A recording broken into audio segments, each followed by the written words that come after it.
Kalau di Eropa itu udah pasti ada. Di setiap kota-kota besar itu biasanya mereka selalu menawarkan tour, kalian nggak perlu bayar tour ini. Jadi, hai guys, balik lagi sama gue. Dan di video gue kali ini, gue mau membahas tentang cara atur keuangan saat traveling. Jadi, gue mau membantu kalian untuk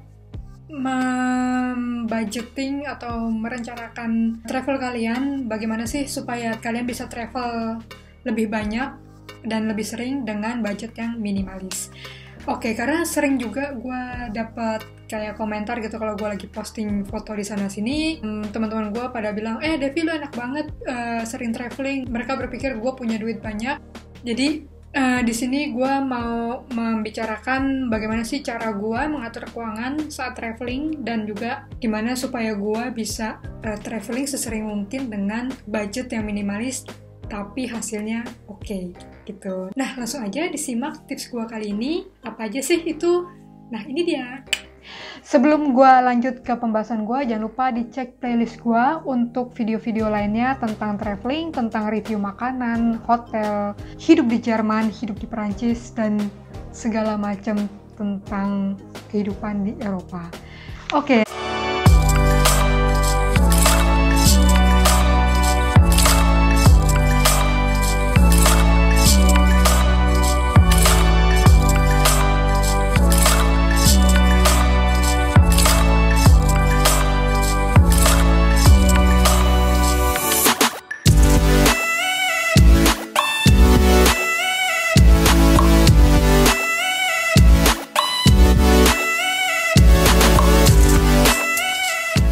Oke, yang pertama adalah yang gue saranin, kombinasi destinasi negara.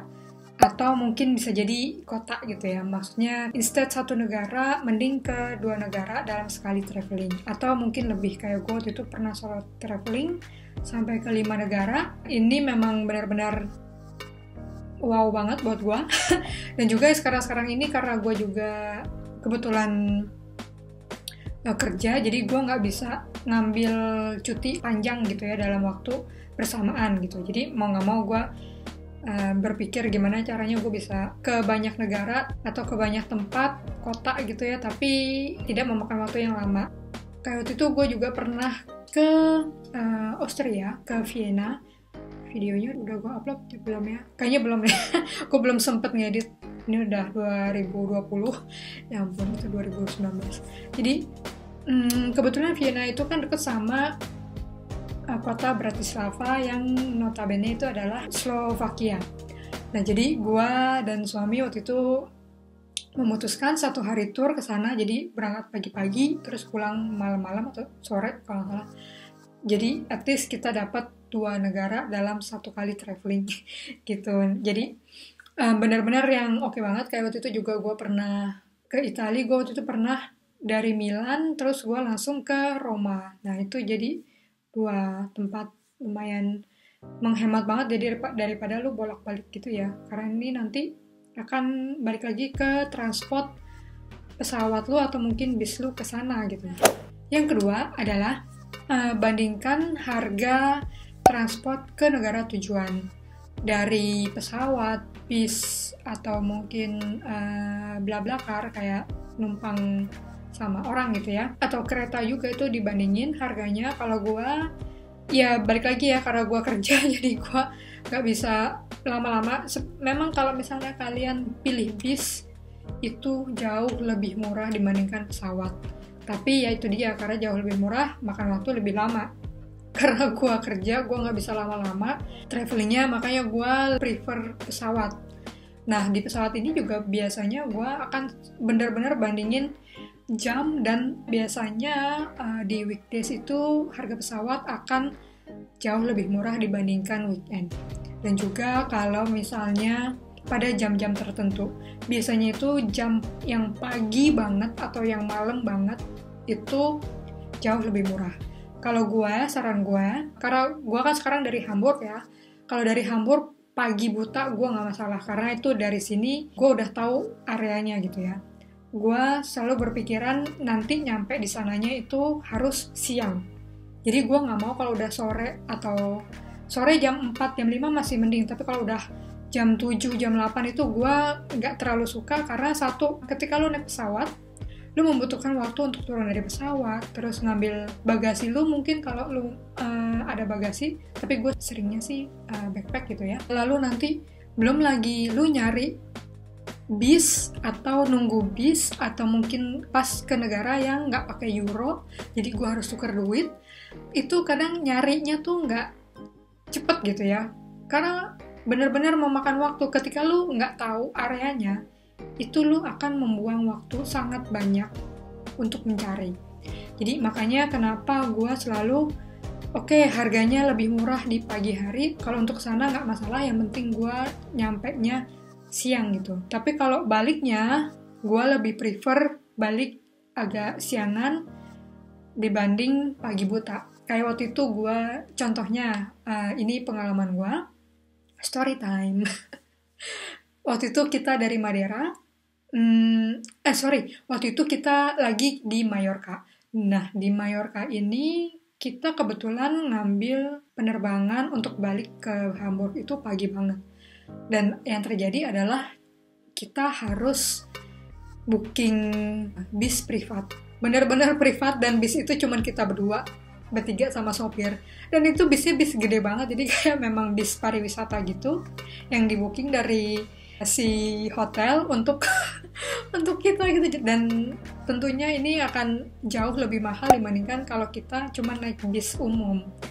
Nah itu dia, jadi bener-bener yang lu harus pikirin gitu. Kalau bener-bener mau ngepres budget kalian, ya lu harus cek lagi kalau misalnya lu ngambil penerbangan pagi, ini transport umumnya udah jalan apa belum di pagi hari. Kalau naik pesawat pasti lu harus datang minimal banget itu 1,5 jam sebelum pesawat terbang kan, karena lu belum check in, belum kontrol kayak gitu-gitu, terus belum lagi jalan ke gate lo, kayak gitu-gitu, itu memakan waktu lumayan lama.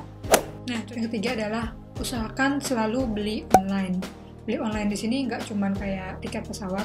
Tiket pesawat tadi juga gue saranin kalau pesawat langsung ke maskapainya, walaupun misalnya kalian via travel agent tuh biasanya lebih murah, tapi gue prefer maskapainya langsung karena kalau ada apa-apa gampang di trackingnya. Ini pengalaman gue juga.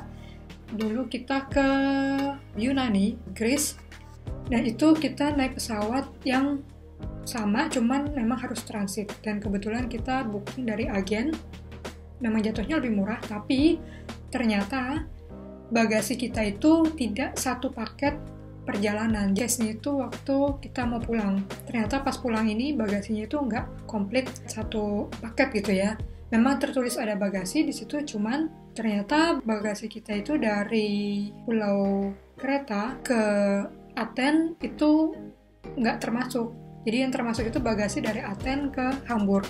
Nah ini jadi otomatis kita harus bayar lebih. Waktu itu bayar 100 kalau nggak salah. Benar-benar mahal kalau di sana. Kalau kalian nggak online tuh dan juga nggak langsung dari maskapainya, itu benar-benar nyekek kalian banget harganya. Lain juga beli online kayak bagasi, kalau memang kalian pikir mau pakai bagasi, jangan lupa langsung dibeli gitu ya, jangan sampai kayak gua gitu kan. Walaupun di tiket kita tertulis termasuk 2 bagasi, tapi tidak masuk di sistem gitu. Nah ini juga kayak gitu, lumayan kan kalian bisa ngirit gitu ya. Gua kemarin kenanya mahal banget. Dan juga kayak misalnya kalau kalian memang mau ikut tour, sebisa mungkin sih online. Karena kalau udah on the spot biasanya harganya pasti beda dari online gitu dan agak lebih mahal. Terus juga penginapan itu jangan sampai kalian on the spot itu cari penginapan yang murah nanti aja gitu kan. Kalau udah di sana itu jauh lebih mahal. Terus juga transport, misalnya kalian mau nyewa, biasanya sih kalau online itu jauh lebih murah. Dan juga keempat, budgetin pengeluaran kalian per minggu. Kalau gue sih pakainya per minggu ya. Contohnya, seminggu gue punya budget 100 euro. Ini udah di luar transport sama penginapan gitu ya. 100 euro. Nah, dari 100 euro ini gue biasanya split 50 gue pegang cash, 50 lagi gue pakai via credit card gitu ya. Jadi kalau gue bilang sih benar-benar dibajetin. Kenapa gue bajetin 50-50 gini? Supaya kelihatan gitu. Kalau yang kecil-kecil biasanya kan gue pakai cash, dan gue lebih sering pakai cash gitu ya. Jadi kelihatan gitu, duit gue tinggal segini nih. Nanti mungkin makannya agak dikurangin kayak gitu. Atau mungkin nggak usah beli ini deh, nggak perlu amat kayak gitu. Jadi benar-benar dibajetin kalau gue bilang. Nah, lalu yang kelima adalah biasakan gunakan transportasi umum. Kalau kalian ke negara Eropa, itu biasanya transportasi umumnya itu udah bagus banget. Jadi kayak misalnya dari airport ke pusat kota gitu ya. Nggak perlu lah pakai yang express, atau nggak perlu pakai taksi atau Uber atau segala macam. Itu nggak perlu, cuman butuh transportasi umum karena itu biayanya jauh lebih murah gitu. Nggak usah jauh-jauh kayak di Penang kemarin itu gue pakai transportasi umum jauh lebih murah kok. Gue dapet cuman berapa, 30.000 ke pusat kota. Yang keenam, untuk penginapan, kalau bisa, kalau yang mau murah banget sih emang couchsurfing gitu ya. Tapi ini bukan murah lagi, gratis gitu ya. Cuman kalau ini kan memang tinggal di rumah orang gitu, dan lu akan tergantung dengan kesediaan orang tersebut gitu. Jadi namanya lu bayar sama lu nggak bayar itu biasanya beda gitu ya. Tapi memang di satu sisi ini akan membantu keuangan kalian banget kalau kalian milih couchsurfing. Nah, lalu ada juga alternatif yang murah ya, kayak Airbnb atau dari Booking, itu juga biasanya relatif murah, tapi kalian harus dilihat lagi ini letaknya di mana gitu. Jadi lokasi sangat berperan penting banget bagi gue ya, karena kalau gue selalu nyari yang dekat stasiun supaya kemana-mana tuh gampang gitu loh, nggak perlu ribet. Jadi kadang ada banyak banget yang menawarkan harga penginapan itu murah, tapi letaknya entah di mana, dan Verbindungnya itu, koneksi transportnya itu nggak bagus. Pertama, lu pasti akan buang waktu banyak banget. Yang kedua, itu akan buang duit juga karena otomatis lu akan menggunakan transport lebih sering gitu. Dan ya kalau lu mau selalu menggunakan transportasi umum, nah kalau lu senengnya naik taksi, itu akan mahal banget kok. Yang ketujuh, beli tiket transportasi publik itu sesuai dengan kebutuhan. Kenapa? Karena mungkin lu mikirnya pakai transportasi umum itu udah murah gitu ya. Tapi kalau lu mau lebih murah lagi, gunakan sesuai dengan kebutuhan. Di sini gue akan menghindari yang single tiket gitu ya, atau yang harian, atau yang sekali jalan gitu. Karena memang jatuhnya jadi lebih mahal. Makanya gue biasanya dipikirin dulu, nih hari ini mau ke sini yang transportnya tuh bisa sekalian gitu. Biasanya di kota-kota besar itu ada seperti tiket yang 3 hari atau yang seminggu. Yang seminggu sih memang jatuhnya lebih murah, tapi biasanya kadang lu nggak perlu gitu yang seminggu, karena lu nggak akan kesana sini setiap hari gitu. Kadang lu kan pasti butuh 1 hari atau 2 hari yang lu benar-benar calm down gitu loh, nggak perlu ke tempat yang jauh-jauh. Jadi kalau gue biasanya sih beli yang tiket 3 hari itu biasanya cukup. Dan gue menghindari tour yang kayak shuttle bus gitu-gitu ya. So gue bilang sih nggak guna. Kalau gue bilang, tapi kalau gue mau iseng-iseng bisa juga gitu. Nah itu dia. Lalu yang ke-8, kalau kalian mau jalan-jalan dengan budget yang minimalis, kalian gunakan free walking tour. Free walking tour ini biasanya kalau di Eropa itu udah pasti ada. Di setiap kota-kota besar itu biasanya mereka selalu menawarkan free walking tour. Namanya juga free walking tour, kalian nggak perlu bayar tour ini. Jadi tour ini biasanya durasinya sekitar 2-3 jam, tergantung negara, tergantung kota. Dan startnya itu biasanya dari balai kota atau town hall. Jadi ini benar-benar tour yang bermanfaat banget, karena selain gratis, lu juga akan diberikan informasi yang banyak mengenai sejarah dari tempat-tempat yang kalian kunjungi dalam tour ini. Si guide-nya akan mengantarkan ke beberapa poin gitu kan, beberapa tempat, dan menceritakan, oh ini dulu begini, dan sejarahnya seperti ini, kayak gitu. Itu jauh lebih bermanfaat. Nah itu dia, jadi kalau kalian mau ikut tour tapi gratis, ikutin aja free walking tour. Ketik aja free walking tour di kota apa, itu pasti ada. Begitu. Lalu yang ke-9 adalah, kalau gua biasanya makan berat dalam sehari itu 1 kali. Jadi bukan berarti lo makan sehari sekali ya, hitungannya seperti ini. Kalau kita biasanya nginep di hotel itu sudah ada sarapan. Dari sarapan ini biasanya kalau hotelnya besar atau mewah itu biasanya kan banyak macamnya dan lu udah kenyang gitu.